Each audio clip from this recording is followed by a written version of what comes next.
So each team member turns in their own 6 pictures. Okay, so what we're going to do today for the lab, it's pretty straightforward. We're just going to show how to take those results and put them back into NX. So here in Hyperview, so here's what we finished up with last week. This is the design history one. And so if I do, remember we did this, ISO, element densities, we click apply. We want to make sure we're on iteration 18. And if we put in some kind of ISO value like 0.15, we did last time, so this is what we want, right? This is what we want to bring back into NX. So you don't actually do that here in Hyperview, but you do that in Hypermesh. But we use Hyperview to find out what ISO value you want. So in fact, I think I'll do mine. Let's do that 0.25. Actually, that's 0.1. There we go. Let's do this. So if I want to do it at 0.1, that looks good to me. Then I had to just remember to do the ISO value of 0.1. So back in Hyperview or Hypermesh, right, where we meshed it, yours will look different. This is still the beginning file, but it'll be fine. So in just a sec, let me add him to the call. Okay, so if you go to post OSS smooth, it mentions OSS smooth in the lab exercise. So you find that going to post OSS smooth. And then you browse where you want to drop the file. So lab 6, okay, I'll drop it right here, and I'll call it, actually I would need to open the CARM file. So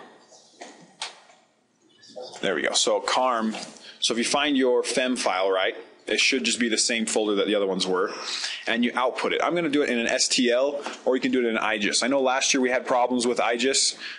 If you tried to do it twice, it would mess up something with the numbering. So I'm just going to do an STL for this example because that worked. Okay, so you don't really need auto bead, I discovered, but ISO surface, this is that important part. ISO surface is the same value that we had here. So 0.1, if I want to do it at 0.1, then I will tell it to give it to me at a 0.1 value. And I believe that's all we really need to do. So if we hit OSS smooth and we overwrite the OSS file, yes, it will export our, in this case, STL file. And once it finishes, it should bring it up here in Hyperview or Hypermesh so we can see that. So if I just get rid of, oh, looks like that was current. Oh no, here we are. So if I turn off those, there's my STL file. That is at a 0.1 ISO, right? Now we have that actual file. We can then export this. So you can hit this button, which is export, or file export. And we're going to, I believe it's STL. Let's try that. And, oh no, wait, never mind. Scratch that. Since we just did that, it just made a FEM file. So if we look at that here, Lab 6, the most recent one is a CARM, and here we are. This is one of these. A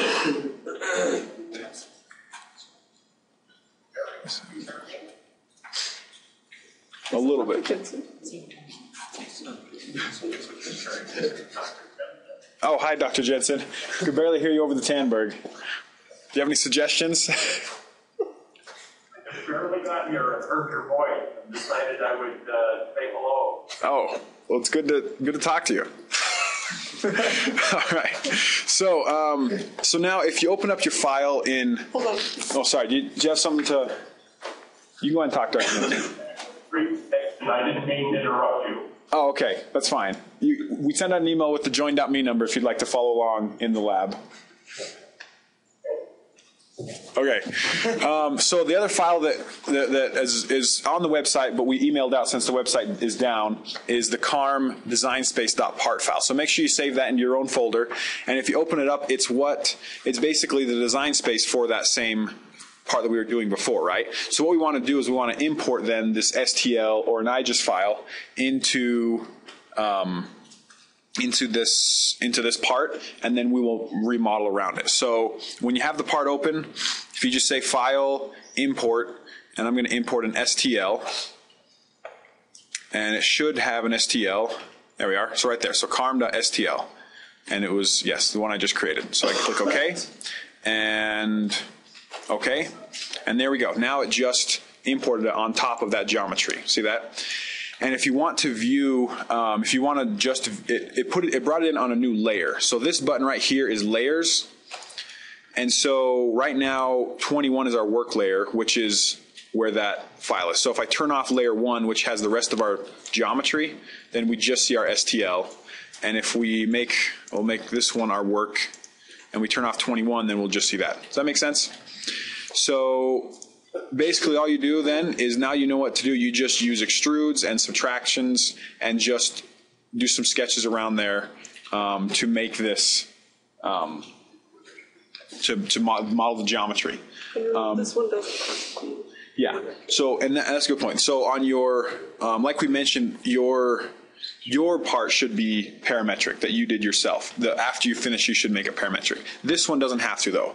This is, like, don't work too hard on this to make a really, really good part. It's best just to do this one quickly, understand how to do it, and then really focus on your part to make it a lot better, because your part you want to model it as pretty well. So that's basically it. Does anyone have any questions up to now? So you picked an ISO value. Why did you pick that value? You just pick a random value? You know what I mean? Like, because that changes how much it cuts away. So right. How do you pick the right value?